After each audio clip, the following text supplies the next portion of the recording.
বড় ঘটনা, বিরাট বড় তথ্য, বিরাট বড় আপডেট। আপনারা চমকে যাবেন। আপনারা এতদিন কি জানতেন যে 26,000 চাকরি বাতিল মামলা এতদিন পর্যন্ত রগড়া রগড়ি ঘষাঘষি করে যা কিছু ঘটেছে, একেবারে লোয়ার কোর্ট থেকে আপার কোর্ট একদম সর্বস্তরের সুপ্রিম কোর্ট পর্যন্ত, সুপ্রিম কোর্টেও বহুত দিন ধরে ঘষাঘষি চলছে। সেই জায়গায় দাঁড়িয়ে এখনো পর্যন্ত আমাদের আপডেট কি আছে যে যদি প্রমাণ করা না যায় কারা যোগ্য কারা অযোগ্য, তাহলে পুরো প্যানেলটাই বাতিল হয়ে যাবে। এটাই কিন্তু এখনো পর্যন্ত সুপ্রিম কোর্টের প্রধান বিচারপতির মত। পুরো প্যানেলটা বাতিল হয়ে যাবে, পাশাপাশি যা বেতন নিয়েছে সেটাও ফেরত দিতে হবে, এটাই কিন্তু বলে দিয়েছে। আর যদি পৃথকীকরণ সম্ভব হয়, কারা যোগ্য কারা অযোগ্য পৃথকীকরণ সম্ভব হলে তাহলে যারা যোগ্য তারা বেঁচে গেল, আর যারা অযোগ্য তাদের তো অবস্থা খারাপ বটে। কিন্তু কিন্তু কিন্তু এর মধ্যে আছে বিরাট বড় টুইস্ট। চমকে যাবেন আজকের আপডেট থেকে। দেখুন, আমি আপনাদেরকে প্রমাণ সহ অনস্ক্রিনে দেখাচ্ছি যাতে করে আপনাদের বিশ্বাসযোগ্যতা বাড়ে। অনেকেই বলেন আপনি মন গড়া খবর বলেন না, সেই জন্যই আমি স্ক্রিনে দেখানো শুরু করেছি। খবর কোত্থেকে নিচ্ছি, সোর্স কি, কতটা সত্যতা আপনারা দেখতে পারবেন। দেখুন, bengalnewslive.co.in, এরা নিশ্চয়ই ভুল খবর ছাপবে না। এখানে আপনারা দেখুন, বলছে আন্দোলনের চাপে সুপ্রিম কোর্টে অযোগ্যদের তথ্য পেশ করছে, যোগ্য অযোগ্যদের পৃথকীকরণ সম্ভব বলে জানাচ্ছে এসএসসি। তাহলে এতদিন কেন করেনি, সেটা লুকিয়ে রেখেছিল। আপনারা জানেন কিছুদিন আগে এসএসসি নতুন করে আদালতকে তথ্য দিয়েছে, সংখ্যাটা পরিবর্তন করে দিয়েছে। যে তারা বলেছিল 5,500 সামথিং অযোগ্য, এখন আবার সংখ্যাটাকে পরিবর্তন করে কিছু 150-200 জনকে কমিয়ে দিয়ে দেখাচ্ছে। আলাদা করে তারা হলফনামা দিয়েছে কোর্টকে, সেটা আমি লাস্ট ভিডিওতে আপনাদেরকে জানিয়েছিলাম। তাহলে তাদের দিন দিন এই তথ্য পরিবর্তন হচ্ছে, কি করে সম্ভব এগুলো? এক একটা মানুষের জীবনের ব্যাপার এখানে, একটা একটা ব্যক্তির সারা জীবনের ব্যাপার। যদি চাকরি চলে যায় কোনো যোগ্য ব্যক্তির, তার জায়গায় এরা এরকমভাবে মানুষের জীবন নিয়ে ছেলে খেলা করছে। আগে কেন সঠিক তথ্য দেয়নি, হঠাৎ করে হলফনামা দিয়ে আবার কেন তথ্য দিচ্ছে? একটা একটা ব্যক্তির যেখানে জীবনের প্রশ্ন, সেখানে এরমভাবে ছেলে খেলা করা কি উচিত? কমেন্ট সেকশনে আপনি জানাবেন। আবেদন অনুযায়ী দেশের সর্বোচ্চ আদালতে হলফনামা জমা করেছে স্কুল সার্ভিস কমিশন এসএসসি 15 পাতার ফাইনাল সাবমিশনে সুপ্রিম কোর্টে দাবি জানিয়েছে যে যোগ্য এবং অযোগ্যদের পৃথকীকরণ একেবারেই সম্ভব। তবে নতুন হলফনামা অনুযায়ী অযোগ্য চাকরি প্রাপকদের সংখ্যা কমিয়ে দেওয়া হয়েছে। এসএসসি সুপ্রিম কোর্টে জানিয়েছে অযোগ্য চাকরি প্রার্থীদের সংখ্যা 5,303 জন। আর আগে সেই এসএসসি জানিয়েছিল যে অযোগ্য চাকরি প্রার্থীর সংখ্যা 5,485 জন।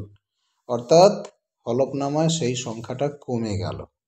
এই বিষয়ে শিক্ষা অনুরাগী ঐক্যমঞ্চের সাধারণ সম্পাদক কিঙ্কর অধিকারী বলেন, কলকাতার ওয়াই চ্যানেলে রাত দিন অবস্থানে থেকে নানাভাবে লাগাতার লড়াই আন্দোলনের চাপে শেষ পর্যন্ত এসএসসি সুপ্রিম কোর্টের কাছে অযোগ্যদের তালিকা পেশ করলো।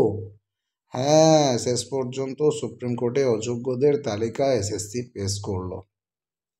এর ফলে সেগ্রিগেশনের পথে অনেকটা কিন্তু প্রশস্ত হলো। সেগ্রিগেশনের যে পথ, সেই পথটাই চওড়া হলো। আমরা চাই প্রকৃত যোগ্যরা সসম্মানে বিদ্যালয়ে পুনর্বহাল হোক। অনুমানের ভিত্তিতে কোনোভাবেই পুরো প্যানেল বাতিল করা চলবে না। দুর্নীতির সঙ্গে যুক্ত মাথারা কঠোর শাস্তি পাক, এটাই সবার চাহিদা। সাধারণ জনতাও তাই চায়। প্রধান বিচারপতি সঞ্জীব খান্না এবং বিচারপতি সঞ্জয় কুমারের বেঞ্চে 26,000 চাকরি বাতিলের মামলার শুনানি শেষ হয়েছে। গত 10 ফেব্রুয়ারি শেষ শুনানি ছিল, এবার হবে রায়দান। শুনানি শেষ হয়ে যাওয়ার পরে এসএসসি নতুন করে হলফনামা জমা করার জন্য শীর্ষ আদালতের দরজায় টোকা মারে। আদালত কিছুটা অবাক হলেও হলফনামা জমা করার অনুমতিটা দিয়ে দেয়। আর সেই হিসেবে হলফনামা কিন্তু জমা করা হয়েছে, যেখানে সংখ্যাটা কমিয়ে দেওয়া হয়েছে অযোগ্য চাকরি প্রাপকদের। শেষ শুনানির দিন সিবিআইয়ের আইনজীবী যুক্তি দেন যে নায়েসা আমাদের জানায় যে কোনো ডেটা নেই, তারপর আমরা ডেটা স্ক্যানটেক থেকে ডেটা সংগ্রহ করি। এরপর আমরা পঙ্কজ বানসালের, অর্থাৎ নায়েসার প্রাক্তন কর্তা পঙ্কজ বানসালের কাছ থেকে ডেটা সংগ্রহ করি। দুটো ডেটাকে মিলিয়ে দেখি ডেটা স্ক্যানটেক থেকে পাওয়া তথ্য এবং পঙ্কজ বানসালের তথ্য মিলে গেছে। পঙ্কজ বানসালের কাছ থেকে পাওয়া ডেটা নির্ভুল। এসএসসির কাছে যে ডেটা ছিল তাতে কারসাজি হয়েছিল। আমাদের তদন্তে স্পষ্ট, পঙ্কজ বানসালের কাছে যে ডেটা রয়েছে তাতে কারসাজি হয়নি। পঙ্কজ বানসালের ডেটা ধরে যোগ্য এবং অযোগ্য চাকরি প্রাপকদের পৃথক করা সম্ভব। যদিও প্রধান বিচারপতি মন্তব্য করেন, সিবিআই বলছে বানসালের ডেটা প্রকৃত সত্য, কিন্তু এক্ষেত্রে আমরা নিশ্চিত করে বলতে পারি না এটাই প্রকৃত ডেটা, কারণ আমাদের হাতে অরিজিনাল মার্কশিট নেই। আমরা পঙ্কজ বানসালের ডেটাকেও সন্দেহ করছি।